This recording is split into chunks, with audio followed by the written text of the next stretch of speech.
Students, तो class 10th में periodic classification of elements में बढ़ते हैं एनसीईआरटी एग्जाम्पलर के क्वेश्चन नंबर 27 की तरफ। बट उसके पहले एक इन्फॉर्मेशन, अगर आपने इस चैप्टर का क्वेश्चन नंबर 1 to 26 तक अभी नहीं सॉल्व किया है, मतलब NCERT exemplar question number 1 to 26 बच्चों नहीं सॉल्व किया, आपको उसका सॉल्यूशन चाहिए, तो जाइए कमेंट सेक्शन में कमेंट पिन किया हुआ है, पिन कमेंट पे रीड मोर पे जब आप क्लिक करोगे तो आपके क्लास 10th का वहां पे एक तो पूरा सिलेबस आपको मिल जाएगा।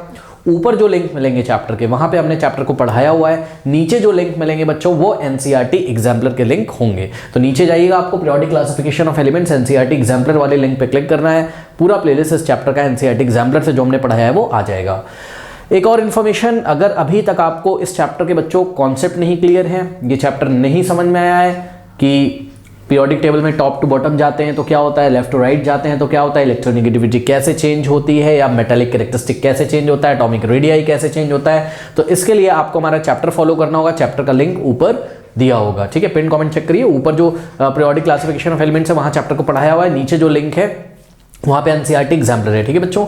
और जहां पे हमने चैप्टर को पढ़ाया है टॉपिक वाइज बीच बीच में हमने एनसीईआरटी के क्वेश्चंस भी पूरे वहां पर कवर किए हुए हैं। ये हमने न्यू स्टूडेंट्स के लिए बताया है, और पुराने बच्चों को तो पता ही कि आज से हमें स्टार्ट करना है क्या, NCERT exemplar periodic classification of elements question number 27, ठीक है। तो क्वेश्चन नंबर 27 देखिए बच्चों, कह रहा है कि the 3 elements A B C with similar properties have atomic mass. हाँ भाई बच्चों ध्यान से चेक करिए कि 3 एलिमेंट्स हैं आपके पास A B C, okay, A B C, ये 3 एलिमेंट्स हैं और इनकी जो प्रॉपर्टीज है विद सिमिलर प्रॉपर्टीज बोल दिया इन्होंने, है ना। मतलब देखो बच्चों, अब केमिस्ट्री आप पढ़ रहे हो, जब इन्होंने बोला विद सिमिलर प्रॉपर्टी तो आपको समझ जाना चाहिए कि इनकी केमिकल प्रॉपर्टीज की बात कर रहा है, किनकी, इनकी केमिकल प्रॉपर्टीज की बात कर रहा है, ठीक है ना।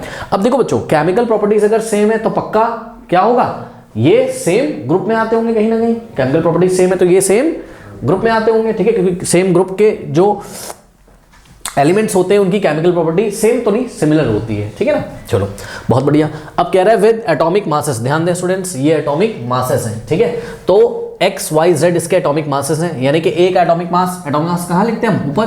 तो ए का एटॉमिक मास कितना है एक्स, और बी का एटॉमिक मास कितना है वाई, और सी का एटॉमिक मास कितना है जेड है। कह रहा है कि द मास ऑफ वाई, ध्यान दीजिएगा students, the mass of Y, मतलब ये जो वाई निकाला हमने, बी का जो मास निकाला वो हमने कैसे निकाला, the mass of y is approximately equal to the average mass of x and y, ठीक है, सॉरी x and z होना चाहिए ना यहाँ पर, ओके, x and z होना चाहिए, ठीक है। तो the mass of y is approximately equal to the average mass of x and z, okay students. तो कह रहा है कि जो y मिलता है, मतलब b का जो मास मिलता है वो हमको कैसे मिलता है, वो a का और c का एवरेज मास निकालने से मिलता है। एवरेज कैसे निकालते हैं, a का मास कितना है x और c का कितना है z, तो a और z का एवरेज कैसे निकालोगे, x plus z divided by 2, x plus Z divided by 2, ठीक है। तो ये चीज आपने कहां पढ़ी थी, याद करिए, ये चीज आपने कहां पढ़ी थी स्टूडेंट्स, ये चीज आपने पढ़ी थी डोबरनर्स ट्राइड में, ठीक है। डोबरनर्स ट्राइड में आपने 3 ग्रुप पढ़े थे, एक तो आपने पढ़ा था एल्कली मेटल्स, एक अल्कलाइन अर्थ मेटल्स और तीसरा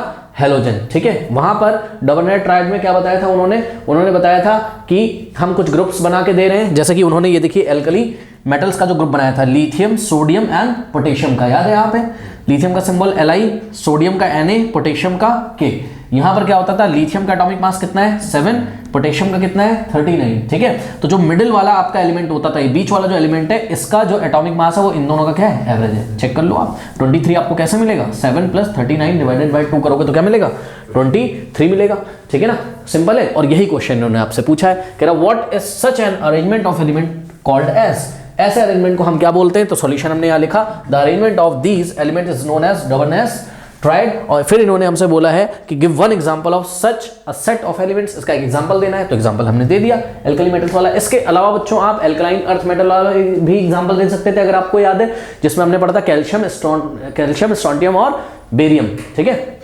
एक और सेट पढ़ा था ना एल्कलाइन अर्थ मेटल वाला, कैल्शियम, स्ट्रोंटियम और बेरियम, ठीक है। कैल्शियम और बेरियम का जो एटॉमिक मास का एवरेज होता था वो स्ट्रोंटियम के इक्वल होता था, मतलब स्ट्रोंडियम का जो एटॉमिक मास होता था कैल्शियम और बेरियम के एटॉमिक मास के एवरेज के इक्वल होता था अप्रॉक्स में, कुछ वैल्यूज अप्रॉक्स भी आती थी। और एक आपने पढ़ा था हेलोजन ग्रुप, जिसमें आपने पढ़ा था क्या, क्लोरीन, ब्रोमीन और आयोडीन। तो इन दोनों का भी आप एग्जाम्पल दे सकते हैं। अच्छा यहाँ पे एक खास चीज, जब हमने एनसीईआरटी एग्जाम्पलर में इसका आंसर देखा बच्चों, तो वहां पर लिथियम, सोडियम, पोटेशियम ये वाला आंसर दिया हुआ है, कोई दिक्कत नहीं है ना, वहां पे एटॉमिक मास नहीं लिखे हुए हैं, यानी कि एनसीईआरटी एग्जाम्पलर आपसे कहना चाहता है कि एग्जाम में एटॉमिक मास लिखने की जरूरत नहीं है। मतलब याद है तो अच्छी बात है, याद है तो बहुत अच्छा आपको इंपैक्ट पड़ेगा, सामने जो कॉपी चेक कर रहा है टीचर के ऊपर, हाँ भी बच्चे को याद है। अगर नहीं याद है आपको तो कोई बात नहीं है, ठीक है, आप सिंपली लिथियम सोडियम पोटेशियम लिख के आ सकते हो वहां पर, या आप कैल्शियम स्ट्रोंडियम बेरियम लिख के आ सकते हो, या आप क्लोरीन ब्रोमीन आयोडीन लिख के आ सकते हो। वैसे तो मैं आपको ये सजेस्ट करूंगा कि इसके एटॉमिक मास भी आप याद कर लीजिए, एक एग्जाम्पल तो आप डॉर्नियर-ट्राइट का याद ही कर लीजिए। ओके, कर लीजिए। क्वेश्चन नंबर 28 देखिए, एक अच्छा क्वेश्चन है ये। इसके लिए आप एनसीईआरटी पेज नंबर 81 जब खोलिएगा, ठीक है, तो वहां पर बच्चों न्यूलैंड्स लॉ ऑफ ऑक्टेव का एक ऐसा टेबल बना होगा, उसमें आपने देखा होगा, ये क्लास में भी हमने पढ़ाया, hydrogen, lithium, beryllium, boron, carbon, nitrogen, oxygen, ठीक है।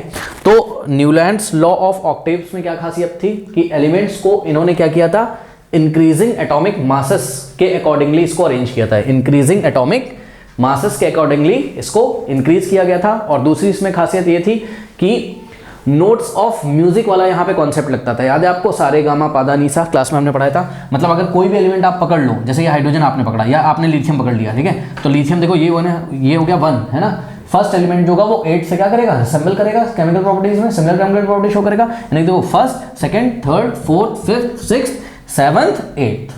अगर हाइड्रोजन से स्टार्ट करते हैं, first, second, third, fourth, fifth, sixth, seventh, eighth, ठीक है, तो हाइड्रोजन की कुछ केमिकल प्रॉपर्टीज किससे मैच करेंगी, फ्लोरीन से, ठीक है। इसी तरीके से फ्लोरीन से अगर स्टार्ट करें तो first, second, third, fourth, fifth, sixth, seventh, eighth, first वाला अपनी किससे सिमिलर केमिकल प्रॉपर्टी दिखाता है, एट्थ वाले से, ठीक है ना। देखो सा रे ग म प द नी सा, ठीक है, तो ऐसे हम लोग ने क्लास में पढ़ा था। और हाँ, इसमें कुछ कमियां भी थी, वो बात अलग है, वो सब हम लोग ने क्लास में पढ़ा हुआ है, ठीक है।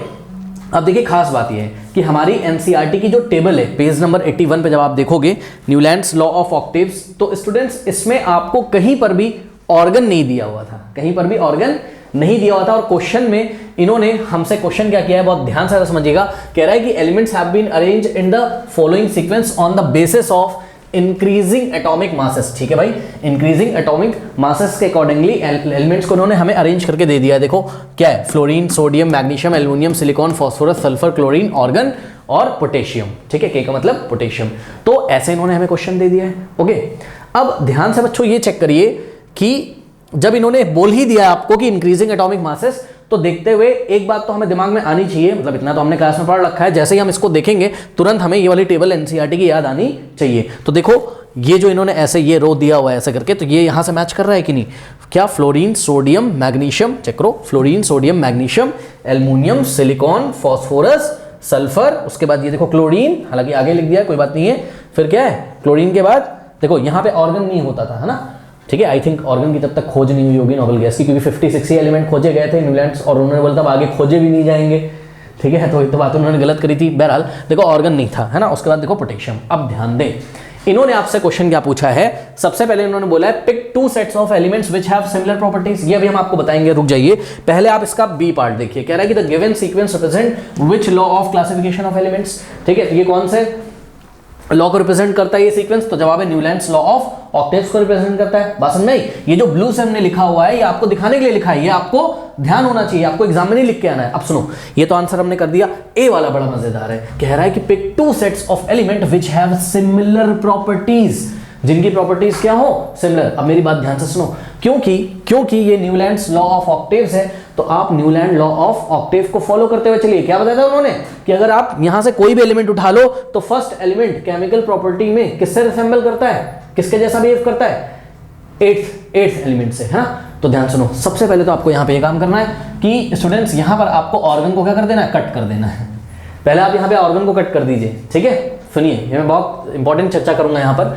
ऑर्गन को कट कर दीजिए, अब स्टार्ट कर लीजिए यहां से, ठीक है। तो ध्यान से चेक करो, अगर हम फ्लोरीन से स्टार्ट करें तो first, second, third, fourth, fifth, sixth, seventh, eighth, तो यहां पर एक सेट तो हो गया किसका, फ्लोरीन और क्लोरीन का। उन्होंने हमको बोला था यहां पर कि भाई 2 सेट्स ऐसे बताओ जिसमें एलिमेंट्स की केमिकल प्रॉपर्टी कैसी होती हो, सिमिलर होती हो। तो एक तो हो गया फ्लोरीन एंड व्हाट, क्लोरीन, एक तो ये सेट हो गया आपका, ठीक है। उसके बाद ये फर्स्ट सेट हो गया, उसके बाद सेकंड सेट को देखिए जरा। अब हमने सोडियम से स्टार्ट किया, तो देखो यहां से स्टार्ट किया था ना, देखो फ्लोरीन से, तो फर्स्ट, सेकंड, थर्ड, फर्स्ट वाला किससे रिसेंबल कर गया, 8 से, सा रे गा मा पा दा नी सा, ठीक, उसके बाद यहां से स्टार्ट करिए। सोडियम से अगर आप स्टार्ट करोगे first, second, third, fourth, fifth, six, seventh, इसको हटा देना है, ऑर्गन था नहीं वहां पे, 8। तो सोडियम किससे असेंबल कर गया? पोटेशियम से, ठीक है। तो यहाँ पे जो सेकंड सेट बना वो किसका बना? सोडियम एंड आपको इंग्लिश में लिखना है एंड या कॉमा लगा दीजिए यहाँ पर, एंड पोटेशियम। देखो सा रे गा मा पा दा नी सा, बात समझ में आएगी नहीं आएगी? ठीक है ना। अब यहाँ से बच्चों बिल्कुल सही हमने आंसर यहाँ पे किया हुआ है, ठीक है। तो आप जब मार्केट में सॉल्यूशन देखोगे उसका, तो मार्केट में कहीं पे सॉल्यूशन लिखा हुआ है कि सोडियम, मैग्नीशियम, एल्युमिनियम को उन्होंने साथ साथ ले लिया है, बोला हाँ भाई ये मेटल है। एक सेट दिखा दिया किसका? सोडियम, मैग्नीशियम और एल्युमिनियम का, और दूसरा सेट दिखा दिया फ्लोरीन और क्लोरीन का, ठीक है बच्चों। तो ये देखिए कोई सही बात नहीं है, क्योंकि अगर आप मैग्नीशियम से स्टार्ट करें, मान लो देखो फर्स्ट सेकंड, हाँ ये बात सही है कि भाई सोडियम, मैग्नीशियम और एल्युमिनियम क्या है? मेटल्स है, ठीक है, मेटल्स हैं। तो इन सब की आदत क्या है? इलेक्ट्रॉन को लूज करना। मेटल क्या करते हैं? इलेक्ट्रॉन लूज करते हैं। लेकिन ये जो क्वेश्चन पूछा गया है on the basis of what? Newlands law of Octave पूछा गया, तो जवाब हम ऐसे ही देंगे, ठीक है ना। तो जिस बेसिस पे क्वेश्चन पूछा गया है उसी बेसिस पे हम आंसर करेंगे। अगर आप एग्जाम्पलर का आंसर उठा के देखें तो एग्जाम्पलर में आंसर आपका यही है, फ्लोरीन और क्लोरीन और सोडियम और पोटेशियम। उसका कारण यही है, ठीक है। तो मार्केट में जो सॉल्यूशन उसको फॉलो ना करें, यही एग्जाम में आपका टिक होगा। बताइए कोई डाउट है? हाँ, तो ये चीज़ है। और इसमें मुझे कुछ बताना है, ओके। और अगर हम यहाँ मैग्नीशियम से स्टार्ट करें, देखो सा रे गा मा पा दा नी सा, ठीक है, ये मैच नहीं करेगा। अब पता है क्यों? उसका कारण है क्योंकि जब हम यहाँ पे देखते थे, यहाँ से हमने कहाँ से स्टार्ट किया था? मैग्नीशियम से ना। तो सा रे गा मा पा दा नी सा, देखो सा रे गा मा पा दा नी सा। मैग्नीशियम किससे करता था? कैल्शियम से। और वो दिया और नहीं हुआ, मतलब अगर हम इसको ठीक से लिखते हैं, ठीक से अगर हम इसको सेट करके लिखते हैं, यानी कि जैसे ये देखो ना, सल्फर पे स्टॉप करके क्लोरीन को हमें और पोटेशियम को कहाँ लिखना चाहिए था? यहाँ पे हमें क्या लिखना चाहिए था? क्लोरीन फिर पोटेशियम, ठीक है। तो मैग्नीशियम अपने नीचे वाले से मैच करता, वो तो इन्होंने दिया नहीं है, तो सब हमें यहाँ से देख के सब सेटिंग करनी पड़ेगी। बात समझ में आई कि नहीं आई? तो आप ये एग्जाम में आंसर मत दीजिएगा sodium, magnesium and aluminium, okay. अब एक बात और बताना चाहता हूँ, मान लो कि आपको ये सब चीज़ें नहीं पता है और आपको यहाँ पे फुल मार्क्स लाना है, ये तो आप पहचान लोगे, न्यूलैंड्स लॉ ऑफ ऑक्टेव। दूसरी बात बच्चों, क्या आपको मॉडर्न पीरियोडिक टेबल नहीं पता? मॉडर्न पीरियोडिक टेबल नहीं पता आपको? पता है ना। तो मॉडर्न पीरियोडिक टेबल में तो बहुत इजी है। ग्रुप नंबर 1 में क्या आता है? Hydrogen, lithium, sodium, potassium. है लीना कर रब से फरियाद। तो ध्यान सुनो, क्या पोटेशियम और सोडियम मिल तो गए तुमको, तो तुम लिख देते एग्जाम में सोडियम और पोटेशियम, ये एल्कली मेटल्स है ना। उसके बाद तुम क्या लिख सकते थे बताओ? देखो मैग्नीशियम के साथ कैल्शियम आना चाहिए था, क्योंकि ग्रुप नंबर 2 में क्या आता है? मैग्नीशियम और कैल्शियम। कैल्शियम तो है नहीं, तो मैग्नीशियम की किसी के साथ बनेगी नहीं। उसके बाद बड़ा फेमस यहाँ पे दिया हुआ है, ग्रुप नंबर 17 के 2 एलिमेंट्स आपको दिए हैं, फ्लोरीन और क्लोरीन, फ्लोरो क्लोरो ब्रोमो आइडो। तो फ्लोरीन और क्लोरीन, ऐसे अगर आप मॉडर्न पीरियोडिक टेबल के बेसिस पे लिख देते कि हाँ भाई सोडियम और पोटेशियम की केमिकल प्रॉपर्टीज सेम होती है, और सेम का मतलब सिमिलर होती है, और फ्लोरीन और क्लोरीन की केमिकल प्रॉपर्टीज सिमिलर, तब भी आपका सही हो जाता है, ठीक है। तो दोनों तरीके से मैंने आपको बताया, तो ये रहा आपका करेक्ट आंसर, ओके। कर लीजिए स्टूडेंट्स, क्वेश्चन नंबर 29 देखिए, ठीक है। क्वेश्चन नंबर 29 में कह रहा है can the following groups of elements be classified as Dobereiner's triad. तो डोबर्नेस ट्राइड में आपने 3 एग्जांपल अपनी बुक में पढ़े हैं, कौन कौन से? लिथियम, सोडियम, पोटेशियम, ये एल्कली मेटल्स वाला एक सेट पढ़ा है आपने। दूसरा सेट आपने पढ़ा था एल्कलाइन अर्थ मेटल्स वाला, है ना, कैल्शियम, स्ट्रोंटियम, बेरियम। और थर्ड आपने कौन सा पढ़ा था? हैलोजन, क्लोरीन, ब्रोमीन और आयोडीन, ठीक है।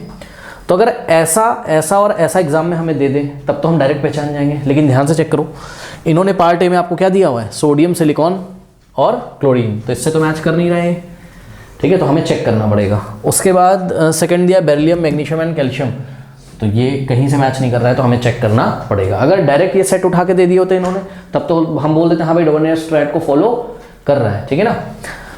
अब देखते हैं जरा इसको सॉल्व कैसे करेंगे। देखो बच्चों समझो, यहाँ पर इन्होंने क्या किया है, आगे दिया हुआ है आपको एटॉमिक मासेस ऑफ बेरिलियम का एटॉमिक मास 9, सोडियम का 23, मैग्नीशियम का 24, सिलिकॉन का 28, क्लोरीन का 35 और कैल्शियम का 40। कह रहा है एक्सप्लेन बाय गिविंग रीजन, ठीक है। मतलब ये जो सेट ए है सोडियम, सिलिकॉन, क्लोरीन, और set B beryllium, magnesium and calcium, ये डोबर्नेस ट्राइड को फॉलो कर रहे हैं कि नहीं कर रहे हैं, हमें रीजन के साथ बताना है। तो डोबर्नेस ट्राइड में क्या होता था स्टूडेंट्स, याद करिए, ये जो बीच वाला एलिमेंट होता था, इसका जो एटॉमिक मास होता था, ये फर्स्ट और लास्ट वाले एलिमेंट के एटॉमिक मासेस का एवरेज होता था, और हमेशा वैल्यू एग्जैक्ट नहीं आती थी, रफली भी आ सकती है, ठीक है। अब सुनो मेरी बात, हमेशा याद रखना, जब भी ऐसे क्वेश्चन आए बच्चों एग्जाम में, क्वेश्चन वो आपको एग्जाम में कुछ भी बना के दे सकता है, ओके।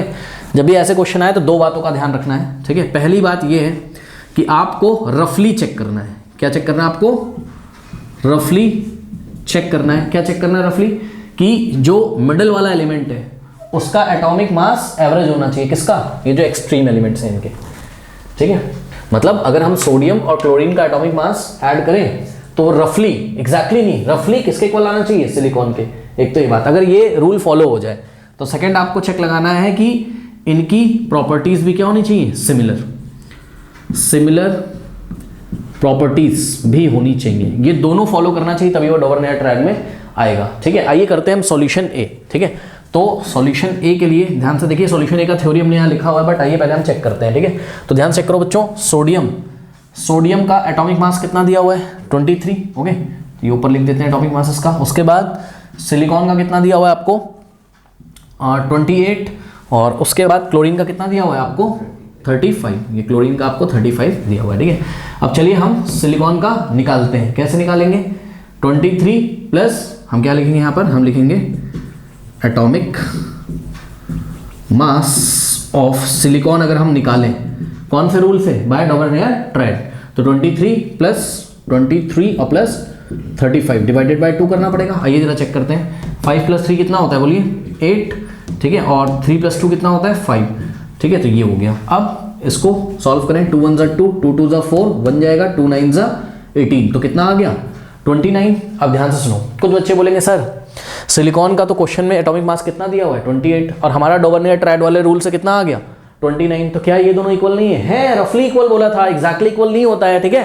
तो हमने डॉवर्नियर के ट्रायड से निकाला तो अप्रोक्सीमेटली हमारा कितना यूनिट आया? 29 यूनिट। और क्वेश्चन में कितना दिया हुआ है?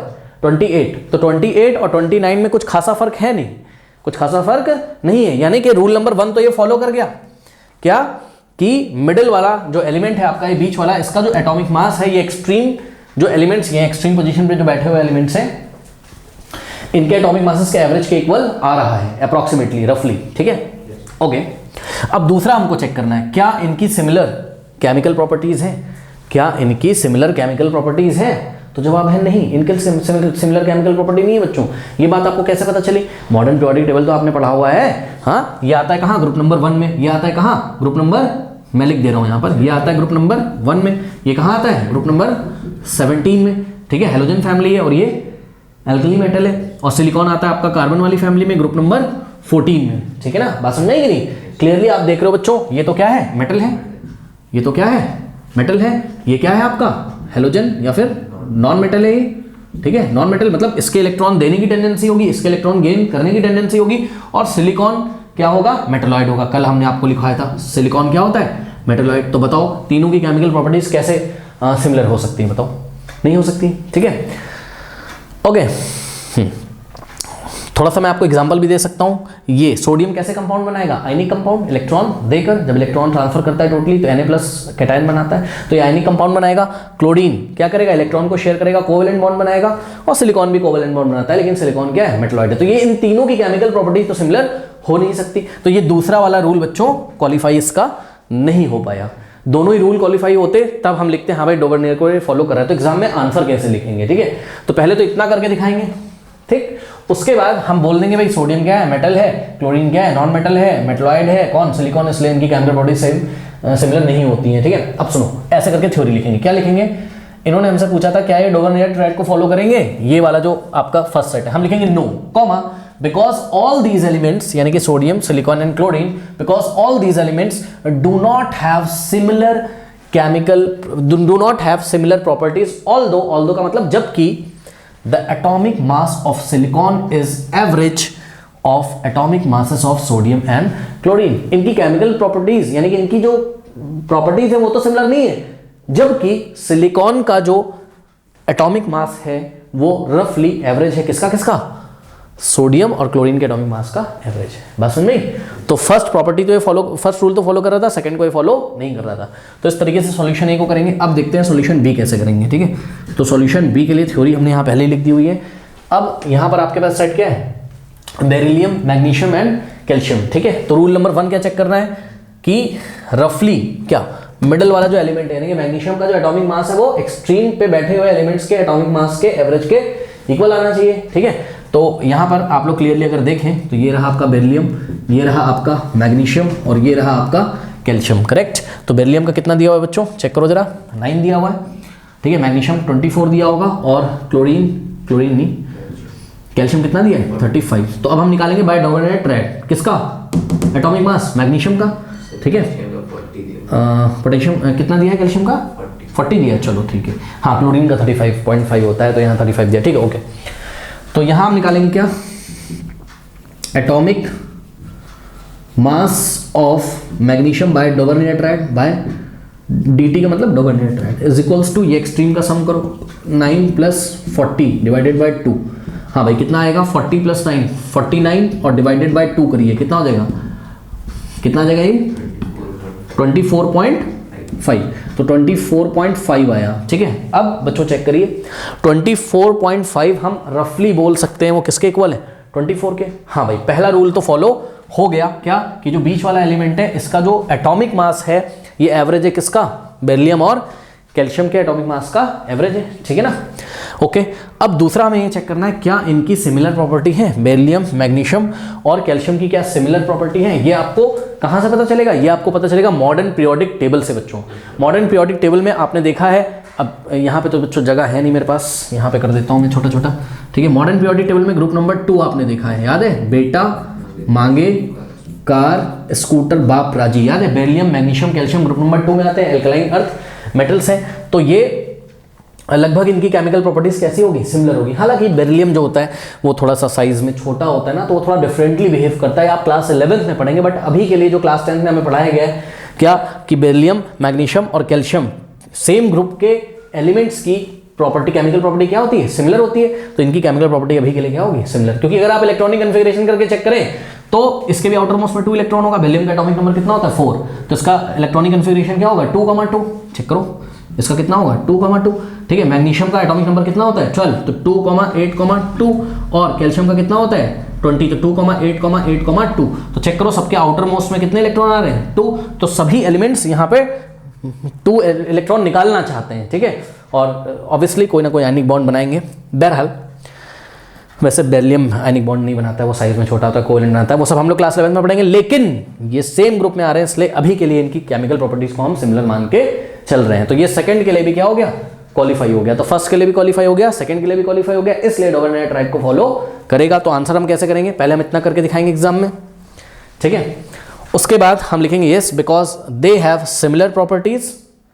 सिमिलर प्रॉपर्टीज तो होनी चाहिए, एज वेल एज क्या होना चाहिए, the mass of the magnesium, the mass of the magnesium is रफली the average of the atomic mass of beryllium and calcium. Okay, तो इस तरीके से एग्जाम में हम आंसर करेंगे। ओके, कर लीजिए।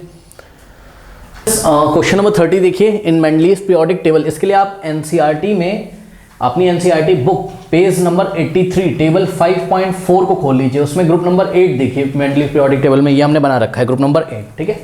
उससे क्वेश्चन सॉल्व होगा। In Mendeleev periodic table the elements were arranged in the increasing order of their atomic masses. However cobalt with atomic mass of 58.93 AMU मतलब atomic mass was placed before nickel having atomic mass 58.71। अब ध्यान से check करो बच्चों, इन दोनों में से ज्यादा कौन है, बड़ा कौन है इन दोनों में से, 58.93 बड़ा है किससे, 58.71 से। तो बाद में कौन आना चाहिए था, अगर increasing order of atomic masses में रखना था, हाँ तो बाद में कोबाल्ट आना चाहिए था, बिकॉज कोबाल्ट का एटॉमिक मास कितना है 58.93। लेकिन क्या किया था इन्होंने, मेंडलीव ने, अगर आप ग्रुप नंबर 8 में देखें, ठीक है, अपनी एनसीईआरटी की बुक खोलिए, टेबल नंबर 5.4 में देखिए, पेज नंबर 83, ठीक है। तो लेफ्ट से राइट आप चलोगे तो एटॉमिक मास इंक्रीज होना चाहिए था, लेकिन ध्यान से चेक करिए जरा, ये देखिए कोबाल्ट का 58.93 है और निकल का 58.71 है, तो ज्यादा वाला इन्होंने पहले रख दिया और जिसका कम है उन्होंने बाद में रख दिया। तो ऐसा इन्होंने इसलिए किया था, इसका रीजन हमें बताना है क्वेश्चन में। पढ़िए जरा, क्वेश्चन कह रहा है give reason for the same, ऐसा उन्होंने क्यों किया, ठीक है। वैसे करना तो नहीं चाहिए था, लेकिन उन्हें मजबूरी में ऐसा इसलिए करना पड़ा बिकॉज उन्होंने ये भी तो बताया था ना कि सेम जो कॉलम होंगे उनकी जो केमिकल प्रॉपर्टी होगी वो क्या होगी, सिमिलर होगी, ठीक है ना। तो उन्होंने क्या देखा लैब में कि कोबाल्ट और ये जो रोडियम है RH, ओके, कोबाल्ट और रोडियम इनकी जो केमिकल प्रॉपर्टीज हैं वो रिसेंबल कर रही थी, एक जैसी थी, ठीक है ना। अगर निकल को यहां रख देते रोडियम के ऊपर और कोबाल्ट को बाद में रख देते, मान लो ऐसा हो जाता, निकल को यहां रख देते कोबाल्ट को यहां, तो निकल की जो प्रॉपर्टीज हैं वो रोडियम से मैच नहीं कर रही थी, रिसेंबल नहीं कर रही थी, दोनों सिमिलर नहीं बिहेव करते थे। कोबाल्ट का किससे मैच करता था, रोडियम से, इसलिए कोबाल्ट को उन्होंने पहले रखा ताकि वो ये वाले कॉलम में आ जाए। कौन से कॉलम में? रोडियम वाले कॉलम में, RH वाले कॉलम में। बात समझ में आई कि नहीं आई? तो इसलिए ऐसा इन्होंने किया था। बात समझ में आई कि नहीं? ठीक, अब देखिए इसका आंसर एग्जाम में हम कैसे करेंगे। इसका आंसर हम करेंगे, सबसे पहले हम लिखेंगे सॉल्यूशन में, in order to make sure that the elements having similar properties fell in the same vertical column और group, Mendeleev placed a few elements in the wrong order of their atomic masses by keeping the element with high atomic mass first and the high नहीं होना चाहिए, higher होना चाहिए, with higher atomic mass first and the elements with lower atomic masses later। ठीक है, तो हमने देखिए रीजन पहले ही बता दिया। क्या दिमाग में आया उनके? क्या श्योर करने के लिए? ये श्योर करने के लिए कि केमिकल प्रॉपर्टीज क्या हो जाए, सिमिलर प्रॉपर्टीज, एलिमेंट्स की सिमिलर प्रॉपर्टीज क्या हो जाए, सेम हो जाए। कहां? वर्टिकल कॉलम में या वर्टिकल ग्रुप में। ऐसा करने के लिए, क्योंकि भाई उन्होंने बताया, ये भी तो बताया था ना भाई, ये सेम ग्रुप की जो केमिकल प्रॉपर्टीज होंगी वो कैसी होंगी, सेम तो नहीं, सिमिलर होंगी, लगभग एक जैसी होंगी। ठीक है, तो यही बात, इसी को श्योर करने के लिए, in order to make sure that the elements having similar properties fell in the same vertical column, जिन एलिमेंट्स की केमिकल प्रॉपर्टी क्या है, सिमिलर है, वो सेम वर्टिकल कॉलम में आए, सेम ग्रुप में आए। इस बात को श्योर करने के लिए क्या करना पड़ा मेंडलीव को? Mendeleev place a few elements in a wrong order. Mendeleev को कुछ एलिमेंट्स को रॉन्ग ऑर्डर में प्लेस करना पड़ा। क्या था वो रॉन्ग ऑर्डर? वो रॉन्ग ऑर्डर ये था कि हायर एटॉमिक मासेस को उन्होंने, हायर एटॉमिक मास वाले एलिमेंट को पहले रखना पड़ा और लोअर वाले को बाद में रखना पड़ा। ठीक है, तो यही बात यहां पे लिखी है, Mendeleev placed a few elements in the wrong order of their atomic masses, keeping the element with the higher atomic masses first and the element with the lower atomic masses later। Okay, उसके बाद हमें क्या करना है? उसके बाद यहां से हमें आंसर लिखना है। ठीक है, क्या लिखना है? Mendeleev placed, अब हमें कोबाल्ट और निकल के बारे में एकदम क्लियरली वहां पे हमें बताना है। ठीक है, क्या? Mendeleev placed कोबाल्ट, फिर ब्रैकेट में लिखना है हैविंग हायर एटॉमिक मास 58.93 कर लीजिए इसको, बिफोर निकल having lower atomic mass, having lower atomic mass और हैविंग हायर एटॉमिक मास को आप ब्रैकेट में लिखिएगा। हैविंग निकल having lower atomic mass 58.71, so that what? Cobalt का सिंबल लिखा मैंने capital C small o, cobalt होता है capital C capital O, carbon monoxide होता है। ओके, तो कैपिटल C स्मॉल o लिखना, कैपिटल O मत लिखना। So that cobalt could be in the same column of what?